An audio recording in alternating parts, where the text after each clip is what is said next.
Good evening, and welcome to Horror Talk with Gabino Iglesias and Jeremy Robert Johnson. I am Helen Hokinson, and I'm a reference librarian at Johnson County Library and one of the coordinators for our adult writing programs. Check out our For Writers page for more information about our contests, our JoCo Writes blog, our Writers Conference, and other resources and events. Our Kansas City institutions stand on the homelands of Native American peoples at the juncture of the Missouri and Kansas rivers. In recent years, these nations have included the Delaware, Kansas, Missouri, Otto, Osage, and Shawnee. We pay respects to all Indigenous peoples, past, present, and future, for their continuing presence in this land and the land where you may be joining us tonight. Gabino Iglesias is a writer, editor, professor, and book critic living in Austin, Texas. He is the author of Zero Saints and Coyote Songs and the editor of Both Sides. His work has been nominated to the Bram Stoker and Locus Awards and won the Wonderland Book Award for Best Novel.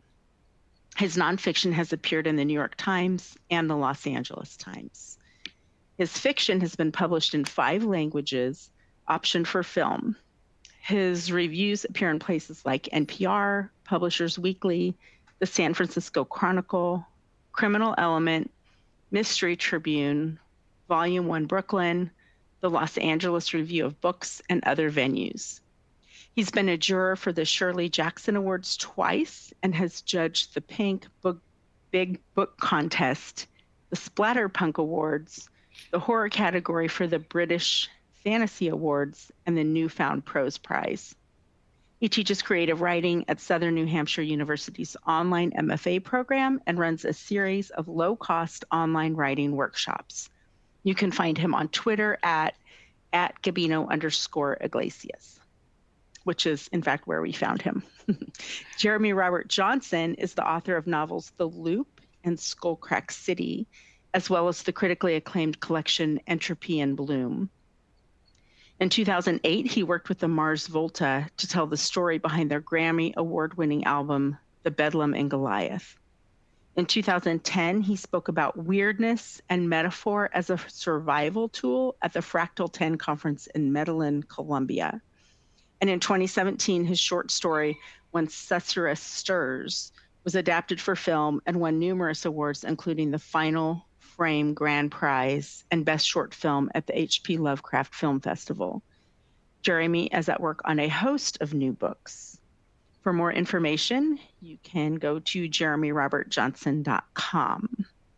And now I will turn it over to the gentleman to try and find that that place where we've gone too far. Or if that's even a possibility. First and foremost, I want to thank all of you watching, listening. I know Zoom and internet fatigue and screen fatigue is a thing.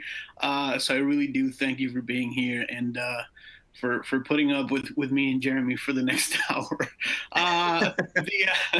The Q&A thing, obviously I want to leave a little bit of a chunk of time at the end to try to tackle the really complicated questions, but I have a series of questions that I'm going to ask Jeremy. So if there's anything that you know you're going to forget, just throw it in there. I'll be taking looks at the Q&A session, and if it pertains to whatever we're talking about, I'll jump in, and it's not like you're interrupting. I assure you, we want to tackle that as soon as we can. Also, I wanted to say that when you do these events, they ask you for like a brief bio, and you put that out there. When they asked me to do this thing, they said, you can bring in anybody to talk about horror. And I said, I don't need to go look. I want to bring in Jeremy Robert Johnson. There's a few reasons for that. Reason number one, that little bio that he turned in says absolutely nothing about the fact that he's been mixing genres like crime and bizarro with horror forever, which is impressive because he's only like 21, but that's really impressive. He's been doing it forever. Reason number two is I love picking his brain. He's one of the smartest people in horror. And then reason number three, I'm a fan. And here's how fan I am. When I got my first book, my first published book, Godmouth, Rose O'Keefe at Eraserhead Press gave me that first copy of my book in a tiny room where they were holding all of the books for an event. And I turned around and I walked out, and the first person that I saw was Jeremy sitting in a chair. And I went up to him like a nerd and I went, "Look, it's my book." And he said, "Dude, that's awesome." He was so nice. So I had been I'd been a fan of Jeremy's work for years before meeting him. And then I became a fan of him as a person, as a friend, as a father, on top of him being an amazing writer. So Jeremy, thank you also for being here, Skyping in from the boonies. You're hiding away from the world. So I appreciate that. We will get to this pretty soon. But first and foremost, man, we're talking horror, and I wanted to ask you what it is, because lately I've heard about how horror can't be set in space. Horror needs to be tied to classic movements like Southern Gothic. Gore is a different thing. So you've been doing this for a couple of days. What in the world is horror, man, for you? Okay, horror for me. Let me backtrack real quick. One, that was the most intimidating bio I've had to follow since I did a reading with Stephen Graham Jones. You and Jones have that breadth of work to where when they whoever's opening presents the bio, it's just like kind of like a, I'm taking the hits, and they're like, Jeremy has also made some books, by the way. But yeah, amazing body of work there. Also, I still have that copy of Gutmouth. It is signed. It's one of the only things that made it through my last purge. At the last move, I got rid of 9 boxes worth of books, took it to Powell's. Each move, I kind of refused to take the bulk of the books with me because we streamlined. And I think I'm maybe 2 years from cashing that thing in on eBay. It's gone up in value. It's hard to get, and I'm unsigned, so I'm pretty excited about that. I have a rare galley of Skullcrack CD, so I might beat you to that. That thing is those are rare. There's 5 copies of that. There you go. Yeah. So horror. There's the classic definition, right? Which is horror is an emotion. So instead of it being, a series of criteria, like a lot of other genres, you feel there are preset criteria. With horror, it's anything that generates that kind of response, right? And it's why I think horror, in fact, rather than being limited, is the broadest and most malleable of the genres. You can absolutely smash horror into anything and it'll taste great. And you can, crime novels to me almost don't exist without horror. Like there's a certain level of procedural, fiction or cozy mysteries, but in general, the crime that hits for me always exists right on the border of that horror. So yeah, and also, I think that loose definition of horror is anything that generates that feeling of dread, that emotion of, horror can be repulsion, horror can be, just like that gut instinct to back away from it. Horror can be that super slow burning existential dread. I think it's one word that encapsulates such an amazing range of fiction that anybody that tells you something prescriptive about it is insane. And incredibly limited in either their perception or their reading, right? Because I grew up reading Guy N. Smith Crab books off of the rotating rack, right? It was the 80s paperback boom. And that is absolutely not the same thing as like a Brian Evenson short story collection. But they are both 100% horror. So it's I like to keep it as broad as possible in my definition. How do you define it for yourself? So I've been thinking a lot about that recently because I tweeted something about horror being everything, and then a lot of people replied with, "No, because I don't want to try it anyway because I don't like fear." And I was like, "But I'm rarely scared when I'm reading a horror book. It's a different thing. It's like, yes, we got we got zombies and witches and ghosts and demons and aliens and all that stuff. But there's you mentioned Brian Evanson, and I'm blanking on the title of the story, but he has this short story about a father who knows there's like this alien creature peeping in the window at his sleeping daughter, and then that's not, it doesn't cause me any fear on the page, but it makes me feel unsettled. Yeah. And I like that little bit of like that little bit of discomfort. So for example, in your work, there's people slicing themselves open. And I don't mean that as a joke. There's literally people slicing themselves open. But you also have a story where it's a crime story where a guy gets, he's B&E breaking and entering, and he gets attacked by a dog. And the level of desperation that you feel in that moment is as scary as any zombie movie, The Exorcist, whatever horror novel you want to call it. So I think is that anything that makes you feel a very strong emotion that is not love or laughter, I think you could push it into the realm of horror to some degree and say this fits here. You just mentioned Stephen Graham Jones. On one level, he's telling you his newest, New York Times best-selling novel, The Only Good Indians. He's telling you a story about murderous animals.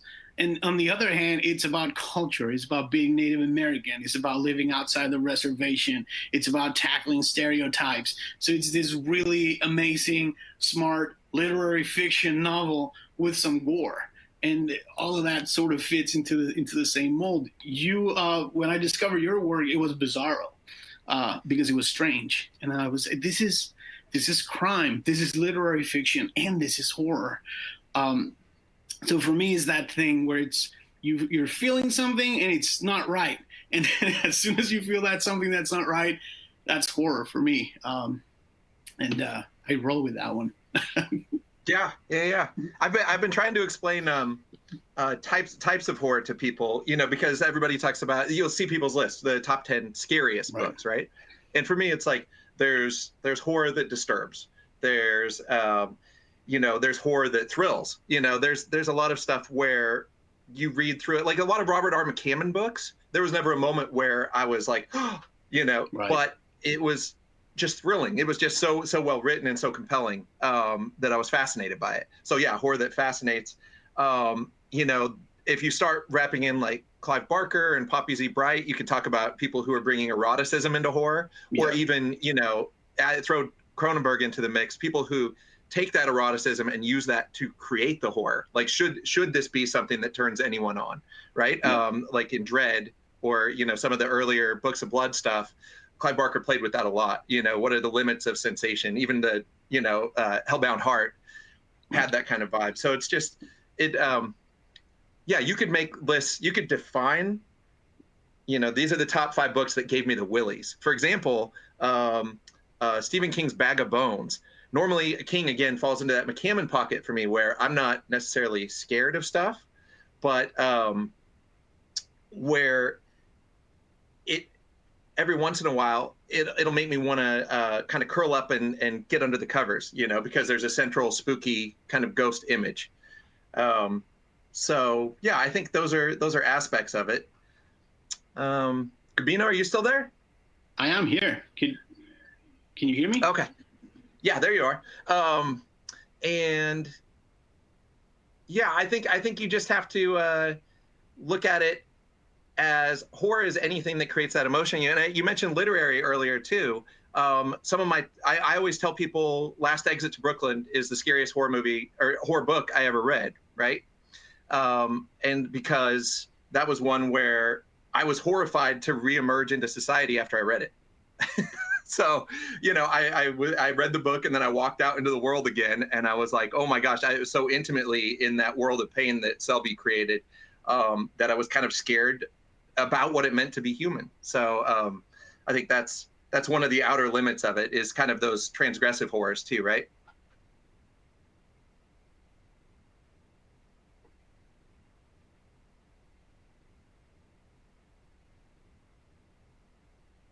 I may still be live. Okay, you can hear me? Okay.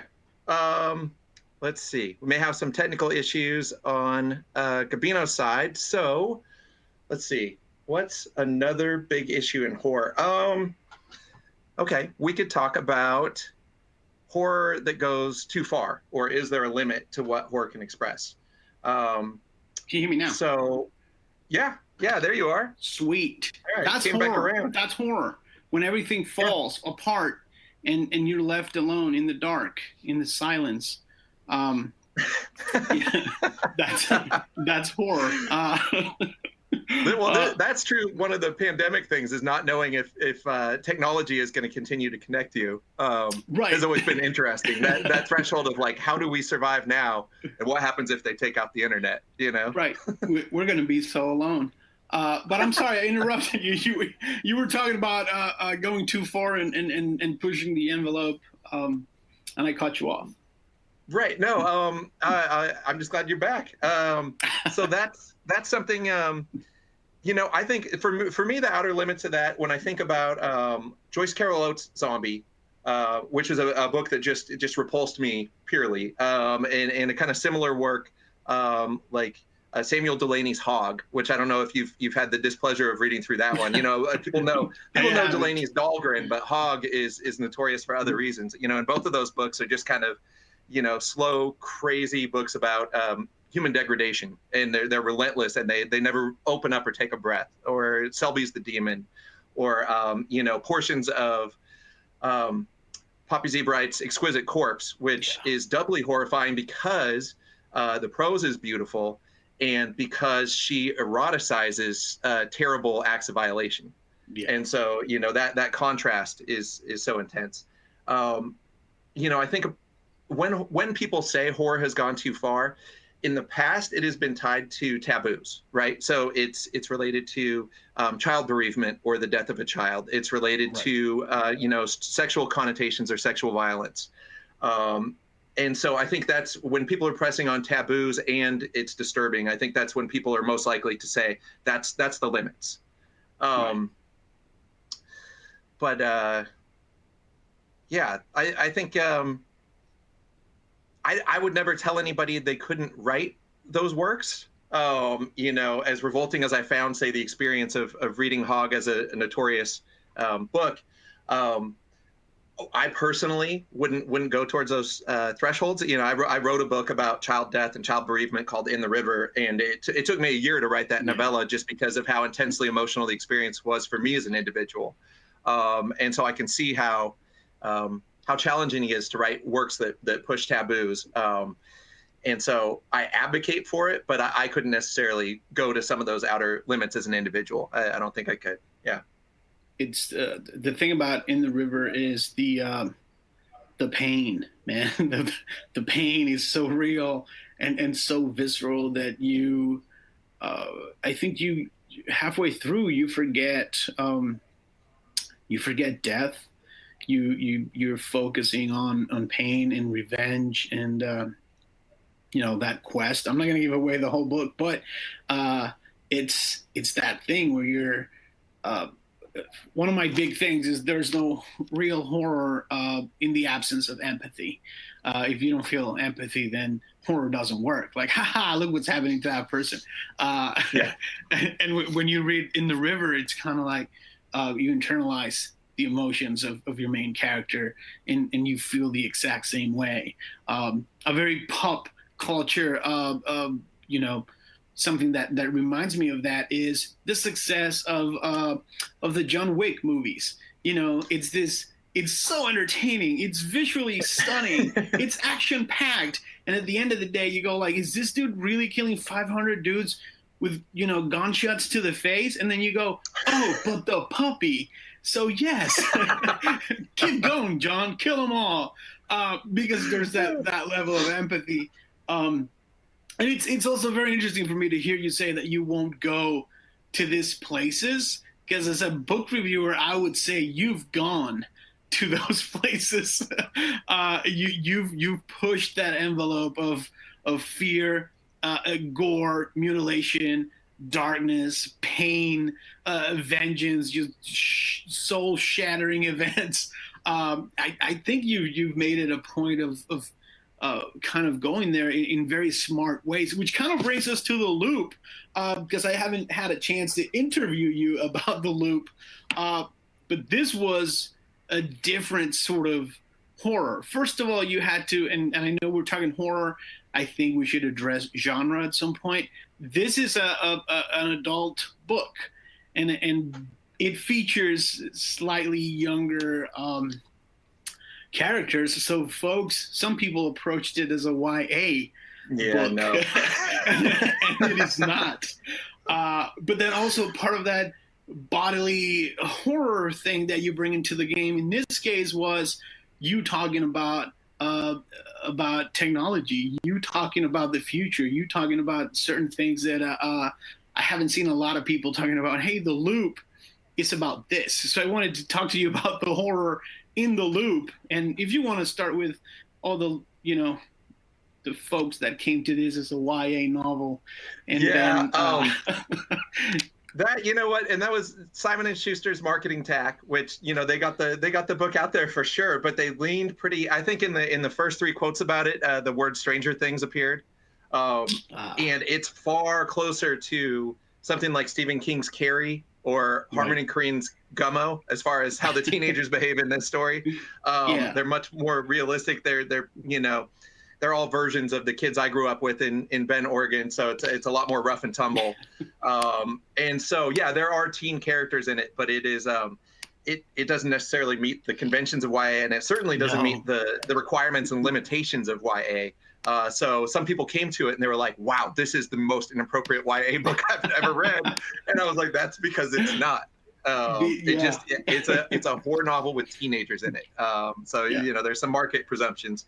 The horror of that one has been interesting because, I finished the novel 3 or 4 years back, and it was, I was just still obsessed with the idea of the horror of the commodification of the human being under capitalism. Like my prior novel, Skullcrack City, is about that, and about, the many ways in which capitalism and, the fact that psychopaths thrive in this kind of economic environment serves to drive us apart and serves to, forces us to all make each other an other because we're all crabs in a bucket, And so the loop was kind of another exploration of that, paired with the fact that, I'd been reading about bioimplant devices and, weird tech stuff. And I had a desire to go back and kind of snitch on my hometown. It's like the closest thing I'll write to a coming of age story for myself, Right. So, it was a good chance to put a lot of, my experience growing up in there. But the horror of that became so intimate and direct in 2020 when it was released, because all of a sudden, it's an outbreak novel with a quarantine, with all this race and class-based tension, and and propaganda ruling the day and media control. And so somebody was reviewing it and they said, this is the most 2020 novel to be released in 2020. That I wasn't happy about it being prescient. When I was writing it, I thought of it as, over the top satire and kind of a splatterpunk level of horror. And then it hit when all of that stuff was kind of happening. And so for some people, and this is interesting, the question of why are people still flocking to horror under the pandemic? The fact is that they weren't necessarily as excited about pandemic-based horror. I call Paul Tremblay's Survivor Song and The Loop the Pandemic Pals. They both came out within a couple months of each other in the throes of a global pandemic, which was an interesting time to try and market that work, because it was just so intimately related to what we were experiencing. But, and Paul had the same experience. It was interesting to hear people say that when they did engage with it, that it was cathartic. That seeing these things that were almost worse than what was happening, that it helped them process things. And that like much of horror, it helped them to recognize, when we all feel something, when we all recognize something, whether it's good or bad or just intimate and true, it was those moments of recognition. And so for some people, I think it was a positive experience. And then other people got it and they were like, wait a minute, this is about an outbreak. They're like, I'm going to give this a couple months. This one can sit on the shelf. I'm kind of cool with outbreaks and corporate control and propaganda and, the rise of proto-fascism right now. Like I'm good. So I got that. I was like, yeah, let it have a rest. For you, that's fine. If you want to read it in December of 2021, as long as you buy it, you're fine with them putting on the stack and let it wait. Let it marinate. That's fine. There's a lot going on. You brought up a Survivor Song, and I think I read them within a couple of months of each other because I read yours, much earlier. But the difference for me was this was 100% pure entertainment, despite the politics and the critique. And Paul's was so on the nose, like the government doesn't work. the response is, it's just the stuff of real life horror. The raving lunatics. This is a hoax. I was like, this is like it almost read kind of like a nonfiction book.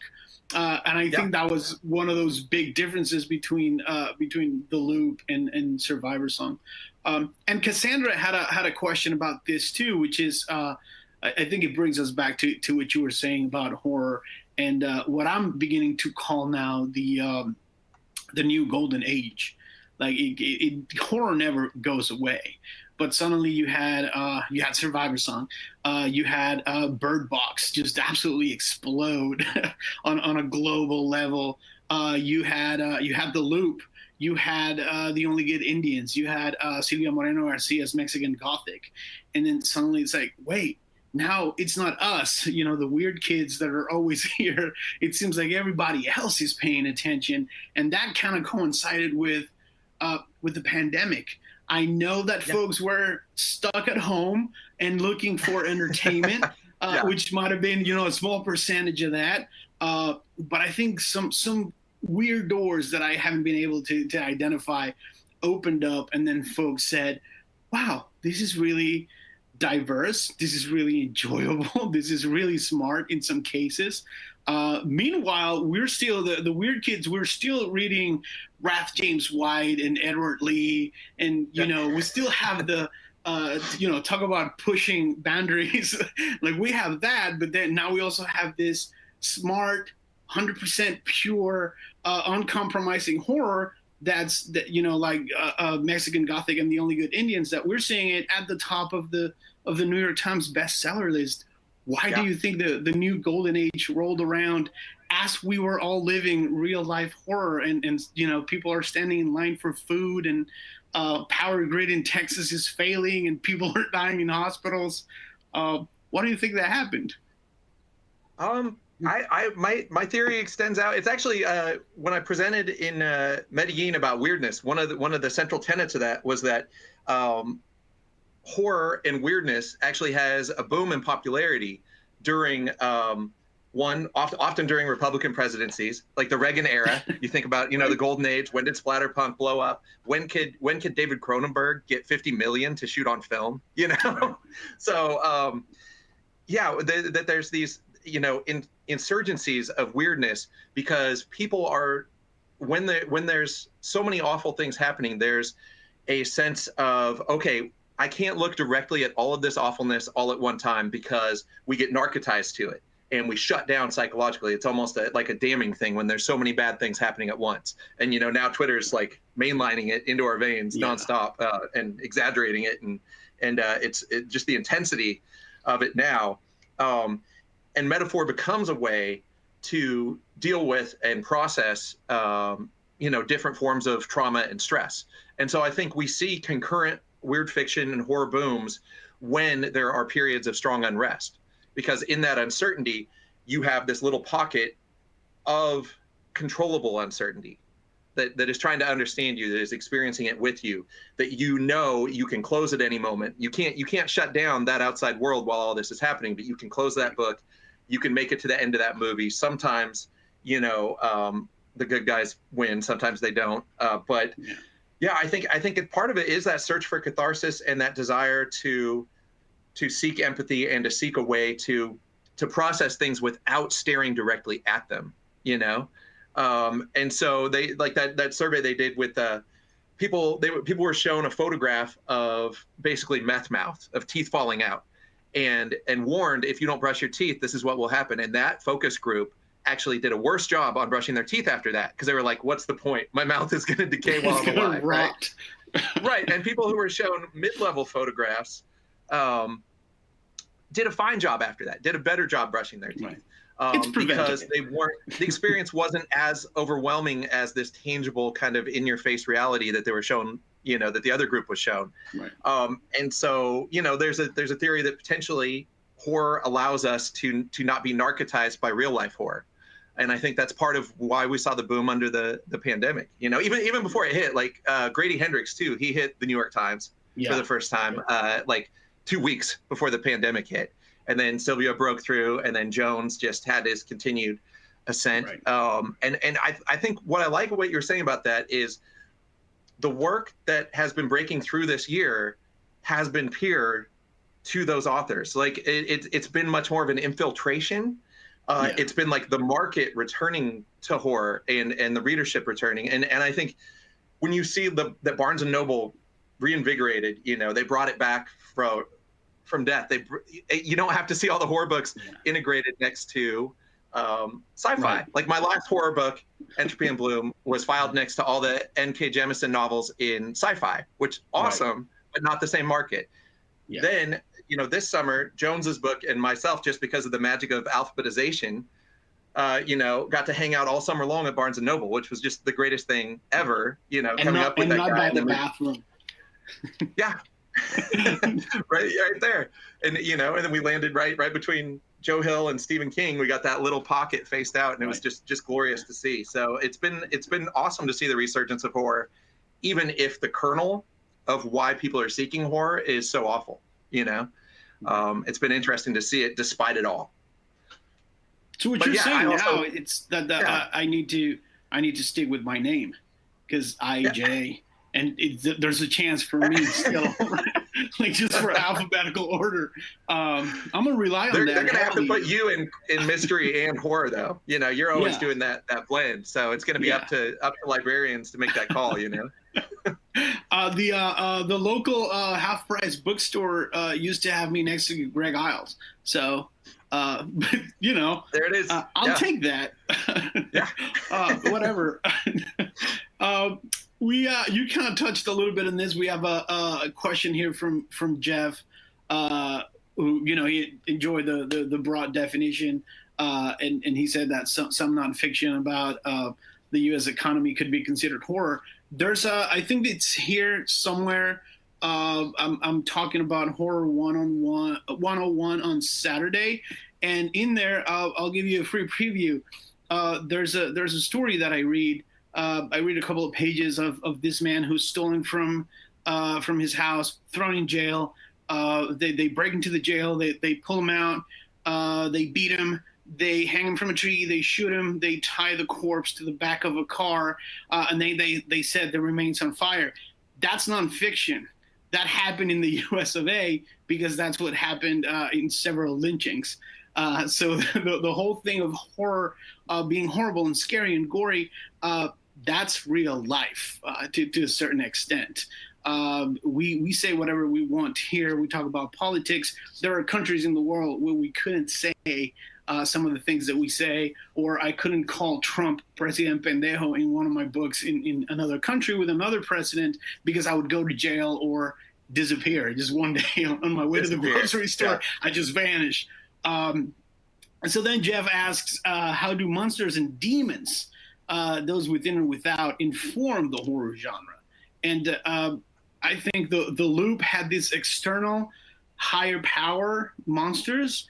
And for example, in The River was more of about this thing happened outside, and then the rest of the novel is just, it's just emotional, raw, just feelings on the inside. In my work, I try to bring in both.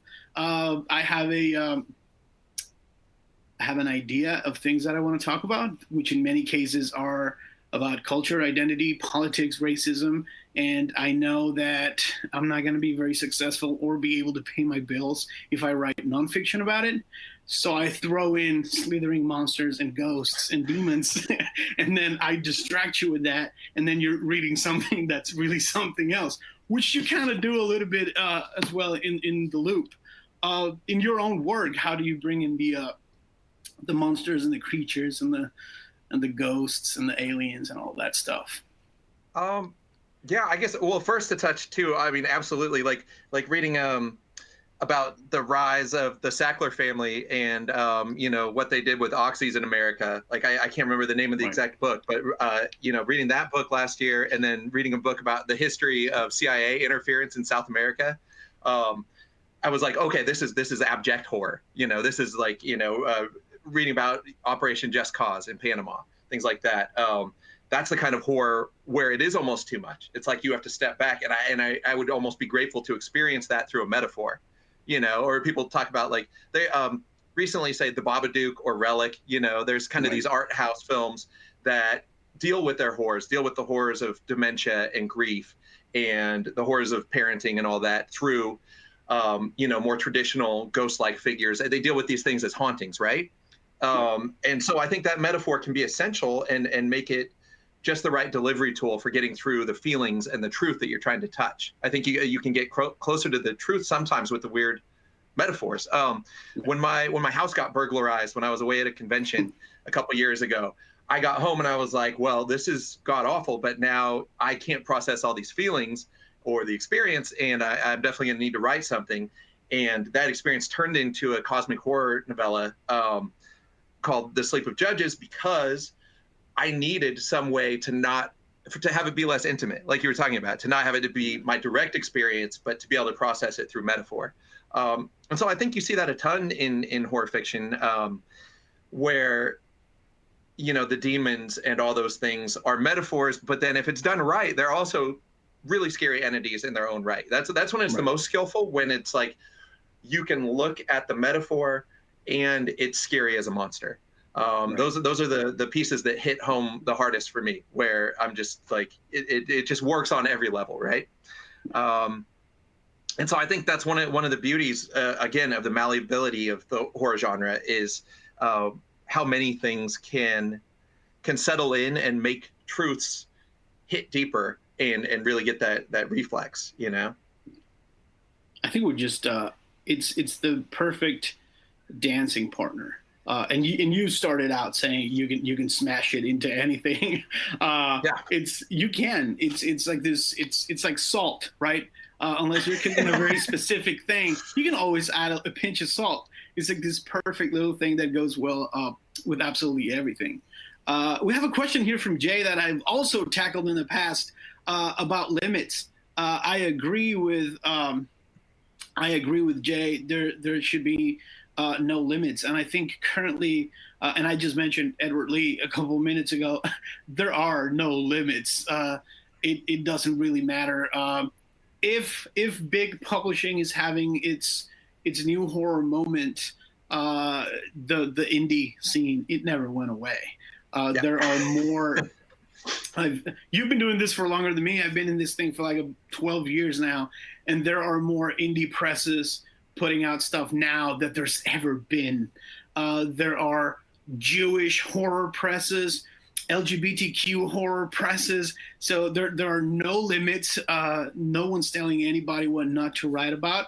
That said, sometimes folks write things and then they don't want to deal with the consequences. So limits, no limits, no censorship. But when I encounter those, those indie horror novels where the only horror in it is rape, somebody has to get raped, then you have no skills as a writer and your story sucks. And I'm all for you having that power to publish that, but it's garbage and I'm not going to read it. Where do you stand on those quote unquote limits, Jeremy? Yeah. So that's the thing is, there was an old quote about Cody Goodfellow. This guy, Bill Breedlove, was talking about his work. And he said, one of the things I love about Cody's work is that the extremity of content comes from or is tied to a concomitant extremity of thought and idea and feeling, right? And so you have to have to me, like so I will say I have what I call Taco Bell books. So I love amazing, delicious, 5-star Mexican cuisine. And then I also every once in a while like a 2 a.m. Taco Bell run. And I know it's hot garbage, Gotcha. right? I know but to me it's like my Taco Bell books are Steve Alton's Meg series, right? I want to read about giant sharks. Right. And I know that guy has only ever described female scientists as tall, tan, and blonde. And I just accept that I'm going to get some Taco Bell hot sauce in this book, and it's going to be a quick snack, and it's going to give me that kind of junky feeling that I want, right? Yeah. And then I get a totally different thing from like a Brian Evanson piece, or, I was talking about like Joyce Carol Oates earlier, like when she goes into that horror realm, or even to me, Margaret Atwood in some of her early short work was 0% afraid to transgress. Like for a while, I actually became afraid of Margaret Atwood's writing because I knew there were no places she wouldn't go to in her fiction. Right. She had a short story about a woman who carved up her 100-pound ovarian cyst and coated it in chocolate and fed it to people in her living room. And I was just like, how is that now in my head? I didn't see that coming, and so, yeah, I like I said, I would never tell somebody what they couldn't write. I feel if people are going to go to those broad extremities, that they need to come to it, like Bill Breedlove said, with a concomitant level of thought and emotion and commitment. And if you're going to do fucked up stuff, for me, you need to make it count. Yeah. My wife feels the same. Like she was watching Breaking Bad. She's got a taboo for her is when they pointlessly kill a kid in a series. For her, child death is too significant a thing. And there's a sequence at some point, no spoilers, where a young man is killed in Breaking Bad. And she had to decide emotionally in the space of the next hour episode, had they earned it? Did it count to the story? Or was it just them edging towards something to get people's attention, right?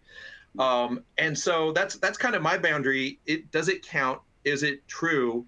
Was it well crafted? You can do a bunch of poorly written taboos. There's a market for that too. And God bless them, it's not for me, right? There's that's more like the 7-Eleven bomb burrito, Like that's the 7-Eleven bomb burrito of fiction. There's, I'm right here at Taco Bell. That's kind of where you're not there yet. I know it'll just make me feel bad and angry later. I know it will only do awful things to me inside. Right.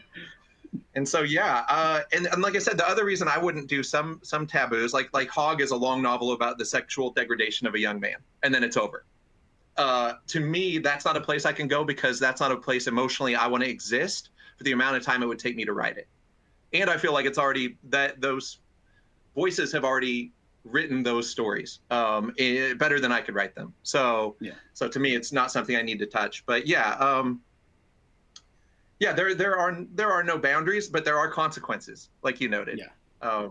I killed a dog in the beginning of the loop, and that cost me a lot of DNFs. And nobody, I had told people that story for years. I said, a guy was working at ABC. They were doing a crime show. On a crime show, every night of the week, they killed somebody off. There was a murder. There was whatever. And in one episode, they killed a dog. And they got 40,000 angry letters the next morning. Yeah. You can kill humans all week long. Yeah. Nobody cares. Nobody says a peep. You kill one dog, it's the wrath of human society. So that's where John Wick, that's why you can get away with John Wick, is because people empathize with animals, and particularly dogs and cats, a lot more than they empathize with each other. Those bonds are so special and true that you don't want to, almost all the times I've ever cried in a horror novel is related to the death of an animal. No big spoilers here, but Clive Barker's Cold Heart Canyon, McCammon's Boy's Life have scenes involving animals that actually brought me to tears. And I don't cry when I read. I'll cry at a Hallmark commercial, but when I read, I just don't. But so animal stuff is another taboo that you're making a conscious choice to mess with when you put that content in. Dallas, Jack Ketchum gave us Red. Which was the proto John Wick, and he worked because of that. Because you get punched in the soul, and then whatever happens after, you're like, now I would do the exact same thing. It's like, are you sure that John Wick's puppy was worth 500 human lives? Those were fathers, brothers, sons. Yeah, no, totally. It's like, they whacked the puppy, so kill them all. It's the Taco Bell books. That's a hell of an idea that I'm going to steal from you, because I usually, when I try to explain it best, I go to movies for some reason. Even though I don't write about movies all the time or talk about movies all the time, I like outstanding, high value, superb production, superbly written cinema, and I like found footage movies. Right? Yeah. So it's like this is for this mood.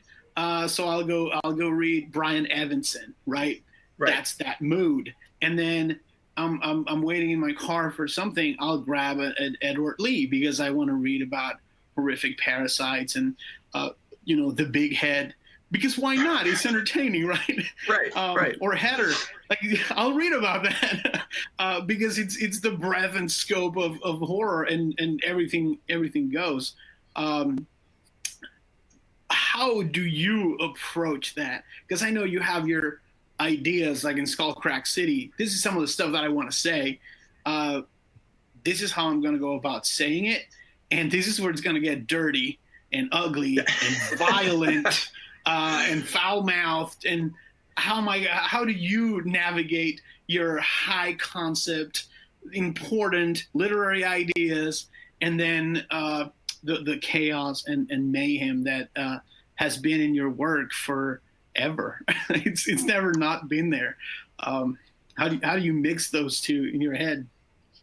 I think it's always it's piece by piece, right? And particularly with short work, you're aiming either for a kind of singular vision, an idea, a moment. You're trying to hit less buttons with short work. You're going for more that idea of the singular effect.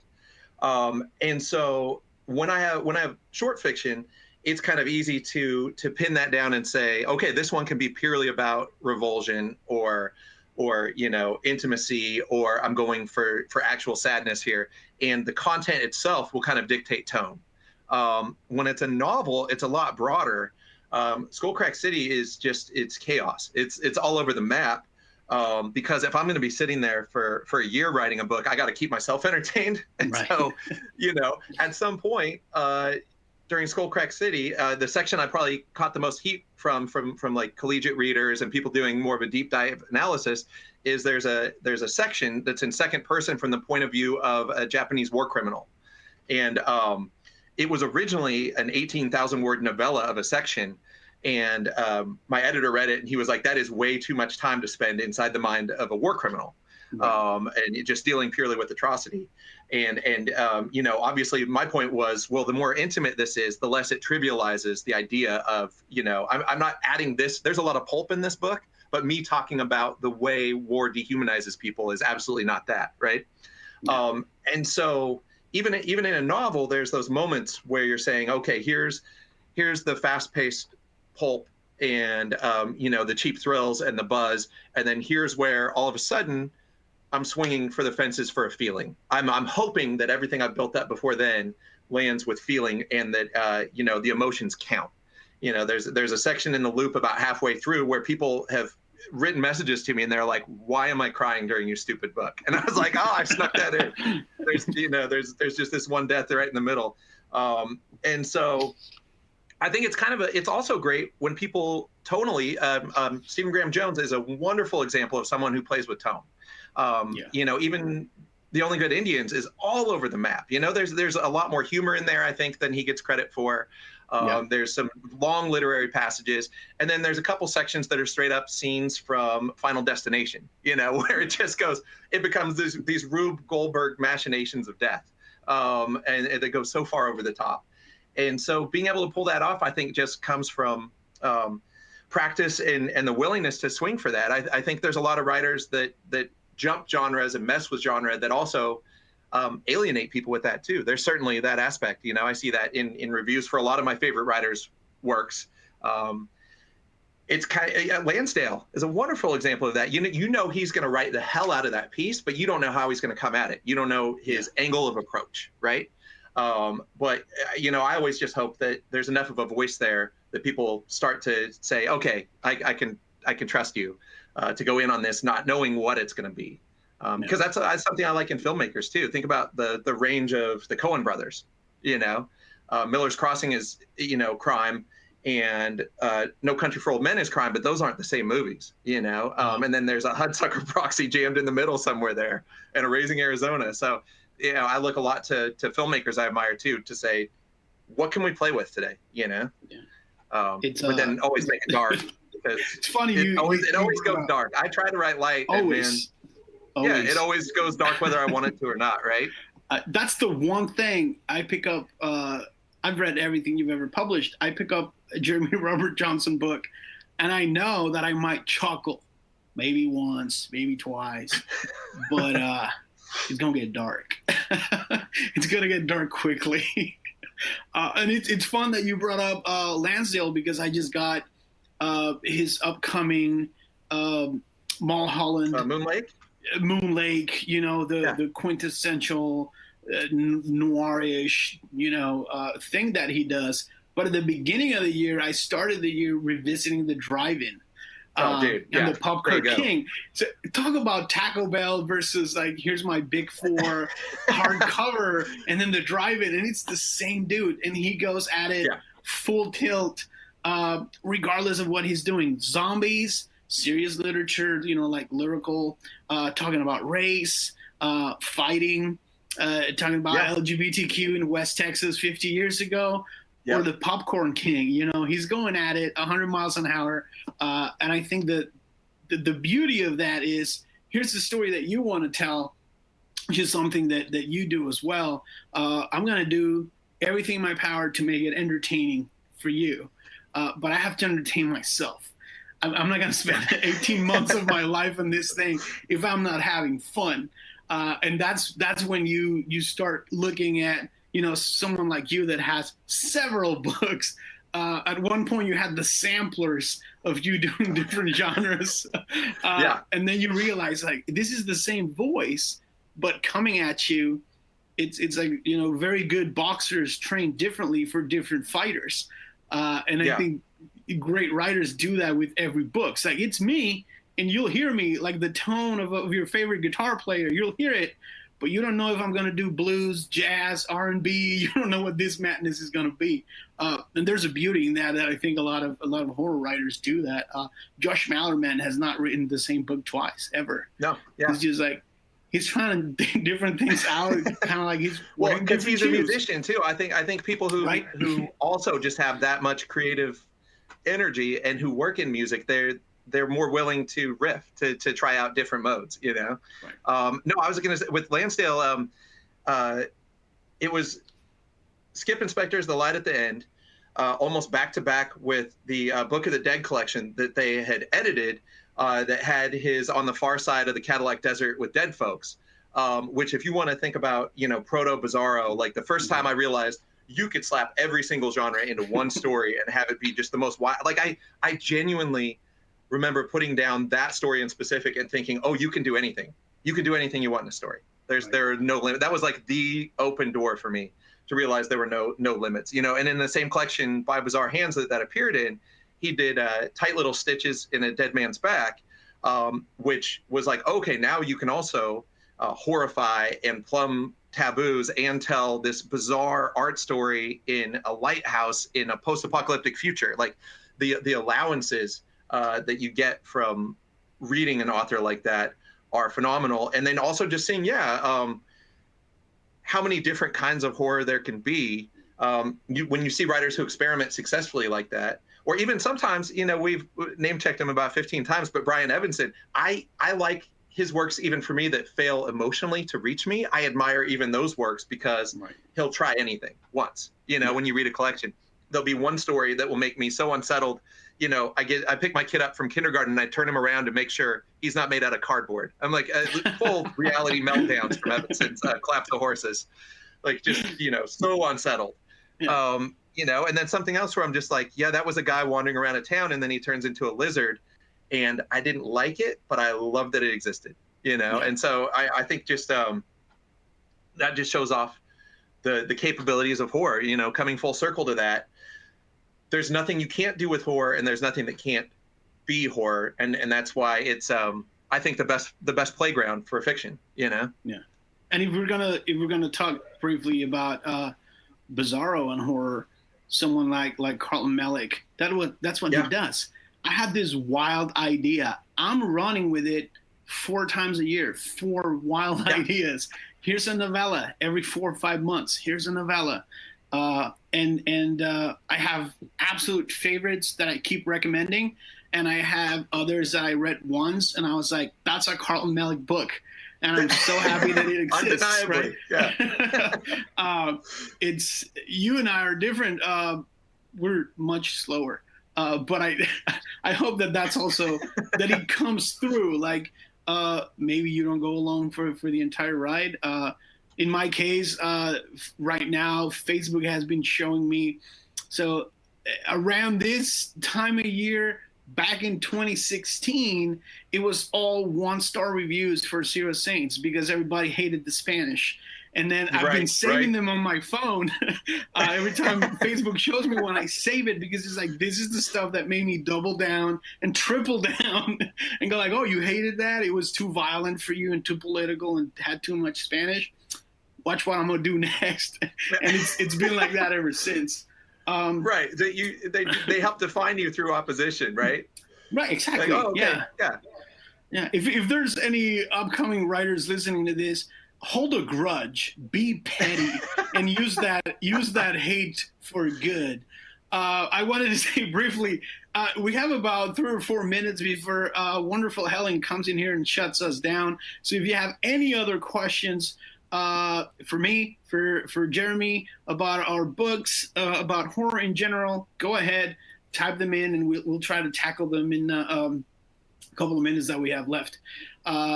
Dude, I love this. This is absolutely amazing. Everybody should go pick it up. But you said you're working on a lot of stuff. What's next? Because this was you doing. There we go. This was you doing the big jump, standing next to Joe Hill and Stephen Graham Jones. You have to. By the way, I want to say this super quickly. You ruined my life because once I made a little bit of noise, I remember talking to you and I said, I'm getting all these offers from really small publishers that they want whatever I send them, they're going to publish them. And you said something, and I'm paraphrasing. You said, you can't. Every step from now on has to be up. You can't take steps sideways. And you ruined my life, and I will hate you for that forever. Because now I'm always overthinking every little thing that I say yes to. Is this a step up? What would Jeremy do? So yes, I will help you forever for that. But what are you working on next? My next project is it's not quite under NDA, but I am doing actually. This was a little bit in the Twitter news this week. There was actually going to be an anthology about cops versus monsters, and I'm working on a novella that's actually just about homicide cops and mutants.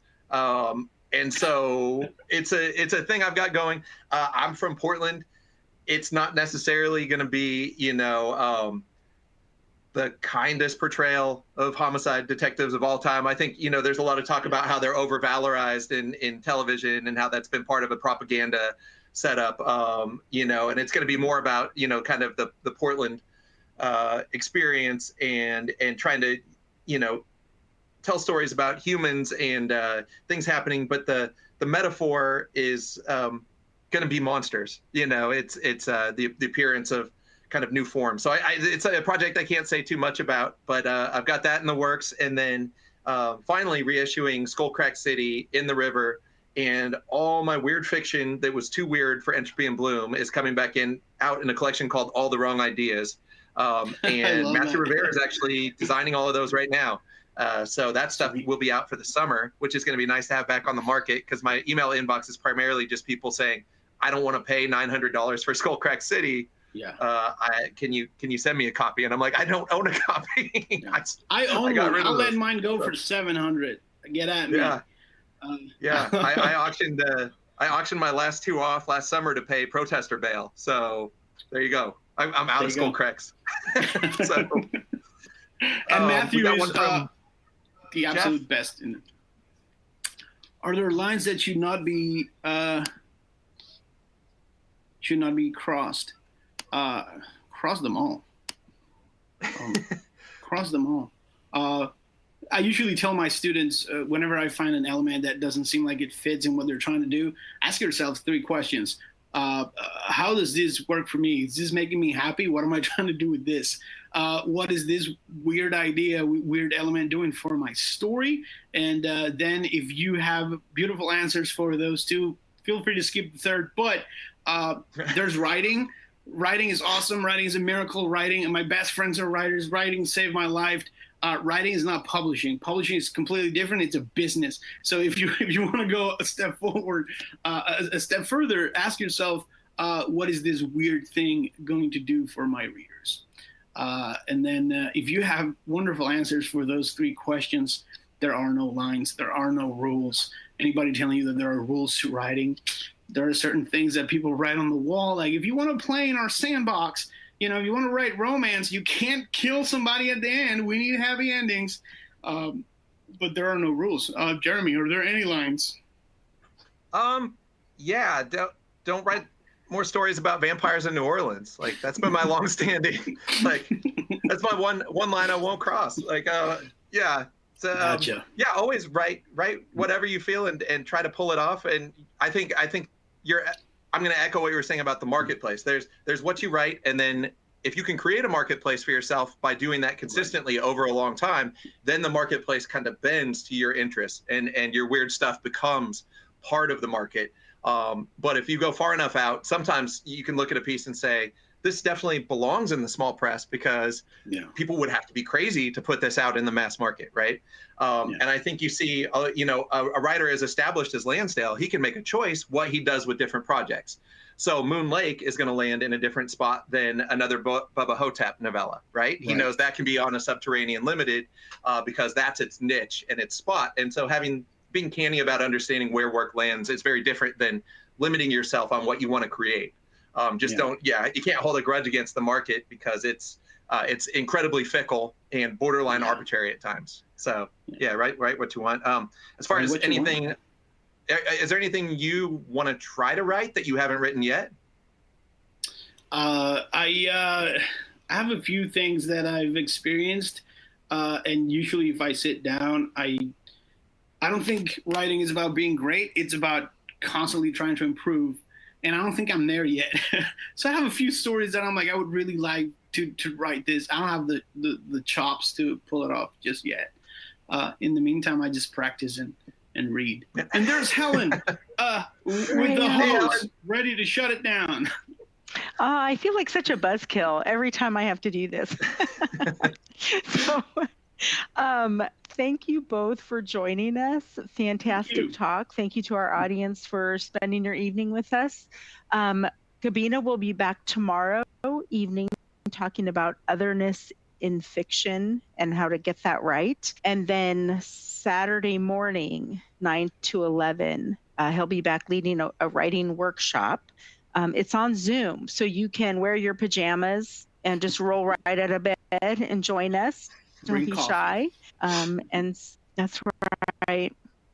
Or Bloody Mary is, you can do it because you're at home. So hope to see you all soon. And thank you, Jeremy and Gabino, for being here. Thanks, Ellen.